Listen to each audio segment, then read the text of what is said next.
जरा रुकिए, एक पल के लिए सोचिए। क्या कभी ऐसा हुआ है कि दिन की शुरुआत ठीक थी, लेकिन किसी एक छोटी सी बात ने पूरा दिन भारी कर दिया? किसी का देर से पहुंचना, सड़क पर जाम, रसोई में दूध का बन जाना, और आपका मन एकदम से टूट जाता है।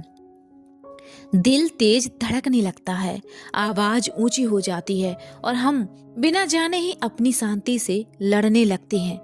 सच ये है, जिंदगी हमें तोड़ने नहीं, लेकिन हम छोटी बातों को पकड़कर खुद को तोड़ लेते हैं।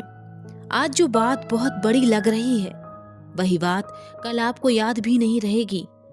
तो अगर आप मन का बोझ हल्का करना चाहते हैं, अगर आप सुकून से जीना चाहते हैं, तो ध्यान से सुनिए। यह ऑडियो बुक हमें यह सिखाने के लिए है कि हर समस्या लड़ने लायक नहीं होती। यह किसी जादू का दावा नहीं करती, बस एक नई सोच देती है जिससे जिंदगी थोड़ी आसान लगे। यह एक गाइड है जो बताती है कि छोटी बातों को दिल से कैसे उतारा जाए। तो स्वागत है आपका soul learn Hindi audio book series में। अब चलती हैं पहले अध्ययन की ओर। यह ऑडियो बुक विश्व प्रसिद्ध लेखक रिचर्ड कार्लसन की किताब से प्रेरित है। Don't sweat the small stuff से प्रेरित है, नहीं देती। यह किताब हमें कोई भारी ज्ञान नहीं देती, बल्कि रोजमर्रा की छोटी छोटी बातों को एक नए नजरिए से देखने की आदत सिखाती है। इस किताब का संदेश बस इतना है, जिंदगी मुश्किल नहीं है, हम उसे मुश्किल बना लेते हैं। नमस्ते दोस्तों, आपका स्वागत है इस नई ऑडियो सीरीज में, जहां हम सीखेंगे कि छोटी छोटी बातों को दिल से कैसे दूर रखा जाए। आज हम शुरू कर रहे हैं don't sweat the small stuff का सीरीज नंबर 1, जिसमें हम कवर करेंगे चैप्टर नंबर 1 से चैप्टर नंबर 10 तक। तो चलिए शुरू करते हैं चैप्टर नंबर 1। यही इस किताब की धड़कन है, मतलब छोटी छोटी बातों पर पसीना मत बहाओ, क्योंकि सच तो यह है कि ज्यादातर बातें छोटी ही होती हैं। लेकिन हम क्या करते हैं, हम अपनी रोजमर्रा की मामूली परेशानियों को जिंदगी और मौत का सवाल बना लेते हैं। एक उदाहरण से समझिए, आप गाड़ी चला रहे हैं, अचानक कोई गलत साइड से आकर आपको कट मार देता है, आपका खून खौल उठता है, आप हॉर्न बजाते हैं, गुस्सा करते हैं और मन ही मन उस इंसान से लड़ने लगते हैं। अगले 5-10 मिनट आप उसी के बारे में सोचते रहते हैं। वो इंसान तो अपनी मंजिल की ओर बढ़ जाता है, लेकिन आप अपने दिमाग में अब भी उसी लड़ाई से लड़ रहे होते हैं। सोचिए, सिर्फ 2 सेकंड की एक घटना ने आपका आधा घंटा बर्बाद कर दिया। रिचर्ड कार्लसन कहते हैं, जब भी ऐसा हो, खुद से एक सवाल पूछिए, आज से 1 साल बाद क्या यह बात मुझे याद भी रहेगी? 90% मामलों में जवाब होगा नहीं। तो अगर कोई बात 1 साल बाद मायने ही नहीं रखने वाली, तो क्या उसे आपके आज की शांति छीनने का हक है? बिल्कुल नहीं। एक गहरी सांस लीजिए और उस पल उस बात को जाने दीजिए, क्योंकि आपकी शांति किसी और की गलती या गलत ड्राइविंग से कहीं ज्यादा कीमती है। अब आपसे एक सवाल, आप कब आखिरी बार किसी छोटी बात की वजह से अपना पूरा दिन खराब कर बैठे थे? कमेंट में लिखिए। चैप्टर नंबर 2, सही होने की जिद छोड़ दीजिए। हम अपनी जिंदगी की कितनी ऊर्जा सिर्फ यह साबित करने में खर्च कर देते हैं कि मैं सही हूँ। हमें लगता है अगर हम सही साबित हो गए तो हम जीत जाएंगे, लेकिन सच यह है, अक्सर इस जीत की कीमत हम रिश्तों से चुकाते हैं। यह हमारी अहंकार की भूख होती है। हम नहीं चाहते कि बात सुलझे, हम चाहते हैं कि हम यहीं ठहरें। एक छोटा सा उदाहरण है, समझिए। मान लीजिए 2 दोस्त साथ काम कर रहे हैं। एक कहता है यह काम इस तरीके से होना चाहिए, दूसरा कहता है नहीं, यह तरीका बेहतर है। बात छोटी है, लेकिन दोनों अपनी अपनी दलीलें देने लगते हैं। लॉजिक, उदाहरण, पुराने अनुभव सब सामने आ जाते हैं। आखिरकार एक की बात मान ली जाती है। लेकिन सवाल यह है कि क्या उस जीत के बाद दोनों के बीच वही सहजता रहती है? अक्सर नहीं। काम तो पूरा हो जाता है, लेकिन मन के बीच एक दूरी खड़ी हो जाती है। एक और रोजमर्रा का उदाहरण है, उससे समझिए। घर में पति पत्नी के बीच एसी का तापमान तय करने की बात है। एक कहता है 22 ठीक है तो दूसरा कहता है 24 ज्यादा सही है। बात बस 2 डिग्री का ही है, लेकिन बहस दिलों की दूरी बन जाती है। दोनों वैज्ञानिक कारण देने लगते हैं, अपनी बात पर अड़े रहते हैं।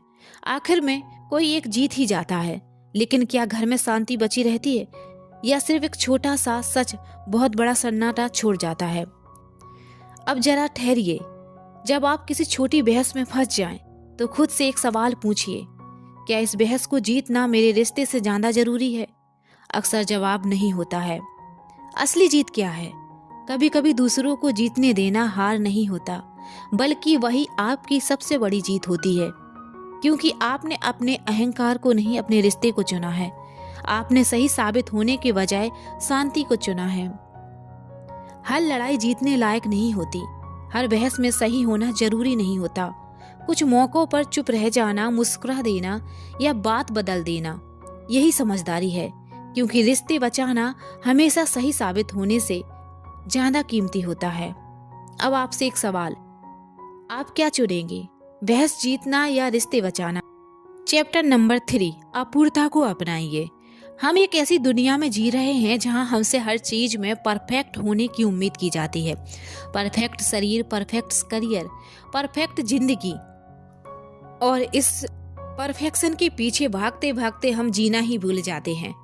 हम हमेशा इस बात पर ध्यान देते हैं कि हम कहाँ गलत हैं, हमारे अंदर क्या कमी है और हम बेहतर कैसे बन सकते हैं। लेकिन सच्चाई यह है, जिंदगी कोई आपातकाल नहीं है। सब कुछ ठीक ठाक है। थोड़ी गड़बड़ी, थोड़ी अव्यवस्था, थोड़ी अपूर्णता, यह सब जीवन का स्वाभाविक हिस्सा है। मान लीजिए आपने घर की सफाई की है, सब कुछ चमक रहा है। 10 मिनट बाद आपका बच्चा फर्श पर खाना गिरा देता है। अब आपके पास 2 रास्ते हैं। पहला, गुस्सा करना, तनाव लेना और पूरे घर का माहौल खराब कर लेना।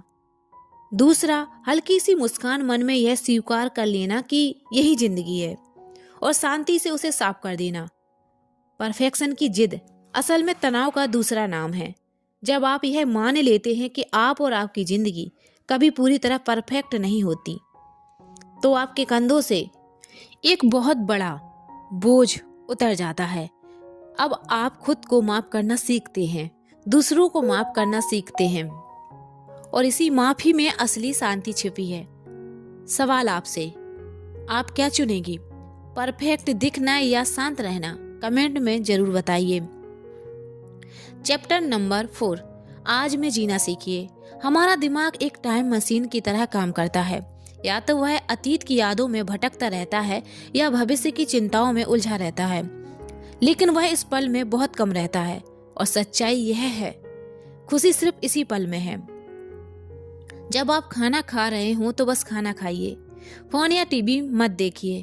स्वाद, खुशबू, एहसास को महसूस कीजिए। जब आप अपने बच्चों के साथ हो तो वहीं मौजूद रहिए।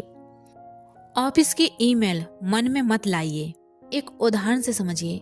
एक आदमी अपने परिवार के साथ छुट्टियों पर गया था। शरीर से वह समुद्र किनारे था, लेकिन दिमाग से अगले हफ्ते की मीटिंग में वह उस खूबसूरत पल को जी नहीं पाया, क्योंकि वह एक ऐसी समस्या के लिए परेशान था जो अभी आई भी नहीं थी। जिंदगी सिर्फ इसी पल में घटती है, अतीत सिर्फ याद में, भविष्य सिर्फ कल्पना में। अगर आप इस पल में जीना सीख गए तो आप जिंदगी जीना सीख गए। क्या आप इस वक्त वाकई इसी पल में हैं? कमेंट में लिखिए। चैप्टर नंबर 5, दूसरों की बात पूरी मत कीजिए।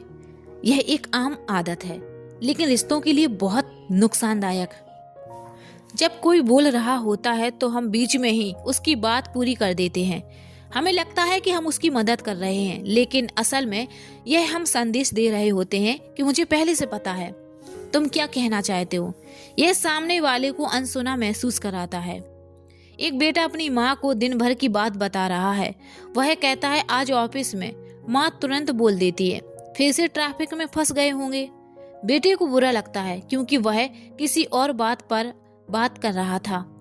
एक अच्छा श्रोता बनने का मतलब है चुप रहकर पूरा सुनना। जब आप कम बोलते हैं तो आप ज्यादा समझते हैं और रिश्ते अपने आप गहरे होने लगते हैं। क्या आप सच में सुनते हैं या जवाब सोचते रहते हैं। चैप्टर नंबर 6, अपनी लड़ाइयाँ खुद चुनिए। आपकी ऊर्जा सीमित है, बिल्कुल आपके फोन की बैटरी की तरह, लेकिन हम इसे ऐसी लड़ाइयों में खर्च कर देते हैं जो कोई मायने ही नहीं रखती। आपको हर बहस जीतने की जरूरत नहीं, हर इंसान को सही साबित करने की भी नहीं। सोशल मीडिया पर कोई अजनबी किसी मुद्दे पर कमेंट करता है, आप चाहें तो 1 घंटा बहस करें या उसी 1 घंटे में अपने परिवार के साथ बैठें। अब सोचिए, आपकी ऊर्जा कहाँ बेहतर लगी? ज्यादातर लड़ाइयाँ लड़ने लायक नहीं होती। अब सवाल, आप आजकल किस बेकार की लड़ाई में अपनी ऊर्जा खर्च कर रहे हैं? लेकिन सोचिए, क्या शिकायत करने से कुछ बदल रहा है? एक कहानी से समझते हैं। सीमा नाम की लड़की ऑफिस में हर चीज की शिकायत करती थी। उसका बॉस, उसके सहकर्मी, उसकी टेबल, हर चीज में उसे कमी दिखती थी। धीरे धीरे लोग उससे दूर रहने लगे, क्योंकि शिकायत करने वाला इंसान अपनी ही नकारात्मक ऊर्जा से खुद को थका देता है। सीख, शिकायत कम, प्रयास ज्यादा, यही सुखी जीवन का मंत्र है। चैप्टर नंबर 7, खालीपन को स्वीकार कीजिए। आज हम एक पल भी खाली रहना पसंद नहीं करते। जैसे ही 2 मिनट का समय मिलता है, हम फोन उठा लेते हैं। लेकिन यह खालीपन दिमाग के लिए बहुत जरूरी है। यही दिमाग आराम करता है, सोचता है और नए विचार जन्म लेते हैं। एक उदाहरण से समझिए। एक लेखक लंबे समय से एक आइडिया खोज रहा था। कंप्यूटर के सामने बैठकर कुछ नहीं हुआ। वह पार्क में चुपचाप बैठ गया। कुछ ही देर में उसे अपनी अगली किताब का विचार मिल गया। दिन में कुछ मिनट कुछ ना करने की कोशिश कीजिए, यही से आपके सबसे अच्छे विचार आते हैं। चैप्टर नंबर 8, दूसरों को हीरो बनने दीजिए। जब हम अपनी कहानी की हीरो बनना चाहते हैं, लेकिन हर बार खुद हीरो बनने की जिद हमें थका देती है। जब आप दूसरों को श्रेय देते हैं तो आप नेता बनते हैं। एक उदाहरण से समझिए। एक प्रोजेक्ट सफल होता है, आप चाहें तो सारा श्रेय खुद ले लें या टीम का नाम ले लें। जब आप दूसरों को आगे बढ़ाते हैं तो लोग आपके साथ खड़े होते हैं। चैप्टर नंबर 9, एक समय में एक ही काम पूरा करें। मल्टीटास्किंग एक भ्रम है। दिमाग एक समय में सिर्फ एक ही काम ठीक से कर सकता है। एक माँ घर से काम भी कर रही है और बच्चों को भी देख रही है। नतीजा, काम में भी गलतियाँ और बच्चों को भी पूरा ध्यान नहीं दे पा रही है। अगर वह एक समय पर एक काम करे तो दोनों बेहतर होंगे। एक समय में एक ही काम करें। चैप्टर नंबर 10, जरा एक पल के लिए रुकिए, गहरी सांस लीजिए और खुद से एक सवाल पूछिए। 1 साल बाद क्या यह बात कोई याद रखेगा? जिंदगी में हम जिन बातों को लेकर सबसे ज्यादा परेशान रहते हैं, जिन पर गुस्सा करते हैं, जिन पर रोते हैं, जिनसे रिश्ते खराब कर लेते हैं, उनमें से ज्यादातर बातें 1 साल बाद तो क्या 1 महीने बाद भी मायने नहीं रखती। फिर भी हम उन्हें ऐसे पकड़ कर रखते हैं जैसे वह हमारी पूरी जिंदगी हो। लीजिए, एक महिला ने किसी रिश्तेदार की शादी में बहुत मेहनत से तैयारी की। कपड़े, मेकअप, गिफ्ट, सब कुछ परफेक्ट। लेकिन शादी में किसी ने हल्के मजाक में कह दिया, आज तुम थोड़ी थकी थकी लग रही हो। बस वहीं से आपका दिल टूट गया। पूरी शादी में आप मुस्कुरा नहीं पाई, लेकिन अंदर ही अंदर वही बात दोहराती रही। घर आकर उसने उस एक वाक्य को पूरे दिन की खुशियों से बड़ा बना लिया। अब खुद से पूछिए, क्या 1 साल बाद कोई याद रखेगा कि उस दिन किसी ने क्या कहा था, या फिर यह याद रखेगा कि वो खुशियों से भरा था? रिचर्ड कार्लसन की सोच का सार यही है, जो बात 1 साल बाद मायने नहीं रखेगी, उसे आज अपने दिल पर बोझ क्यों बनाना। हम अक्सर दूसरों की राय को बहुत ज्यादा अहमियत दे देते हैं, छोटी गलतियों को बहुत बड़ा बना लेते हैं और अपनी शांति को खुद ही गिरवी रख लेते हैं। जबकि सच यह है कि जिंदगी बहुत छोटी है और शांति बहुत कीमती। एक दूसरा उदाहरण है, उससे समझिए। एक आदमी को ऑफिस में प्रमोशन नहीं मिला, वह हफ्तों तक दुखी रहा। हर रोज वही सोच, मेरे साथ ही ऐसा क्यों हुआ। लेकिन जरा सोचिए, 1 साल बाद उस ऑफिस का नाम भी याद नहीं होगा, उस प्रमोशन की कोई वैल्यू नहीं हो गई। अगर उसी दुख में उसने अपने परिवार से दूरी बना ली, अपनी सेहत खराब कर ली, अपनी खुशी को खो दी, तो असली नुकसान क्या हुआ? हर बार जब आप परेशान हो, गुस्से में हो या किसी बात को लेकर टूट रहे हो, तो खुद से एक सवाल पूछिए, क्या यह बात 1 साल भी मायने रखेगी? अगर नहीं है तो उसे आज ही जाने दीजिए, क्योंकि जाने देना हार नहीं, जाने देना समझदारी है। और कई बार जाने देना ही सबसे बड़ी जीत होती है। जिंदगी को हल्का बनाइए, हर बात को दिल से मत लगाइए, हर जंग लड़ना जरूरी नहीं, कुछ बातें छोड़ देना ही आपको आगे बढ़ने की ताकत देती है। जिंदगी सीमित है और इसे छोटी छोटी बेकार की चिंताओं में बर्बाद नहीं करना चाहिए। उन चीजों पर ध्यान दीजिए जो सच में मायने रखती हैं, प्यार, खुशी और सीखना। जरा सोचिए, अगर आप छोटी छोटी बातों पर परेशान होना छोड़ देंगे तो आपकी जिंदगी कितनी हल्की हो जाएगी। आज हमने सीखा है, शांति बाहर नहीं, हमारे नजरिए में छुपी होती है। अब मैं आपसे एक सवाल पूछना चाहती हूँ, आप क्या चुनेंगे, हर छोटी बात पर बहस या मन की शांति? नीचे कमेंट में जरूर लिखिए, क्योंकि आपका सवाल किसी और की जिंदगी बदल सकता है। अगर ये बातें आपके दिल तक पहुंची हो, अगर आपने खुद को इनमें कहीं ना कहीं पाया हो, तो सोल9 को अभी सब्सक्राइब कर लीजिए, क्योंकि यहाँ कहानियों के साथ जिंदगी को आसान बनाने वाली बातें भी मिलती हैं। ये तो बस शुरुआत थी। सीरीज नंबर 2 में हम बात करेंगे जिंदगी की उन सच के बारे में जो हमें कोई नहीं सिखा था। तब तक याद रखिए, छोटी बातें छोड़ना सीखिए और वो अपनाइए जो सच में मायने रखती हैं, प्यार, खुशी और सीखना।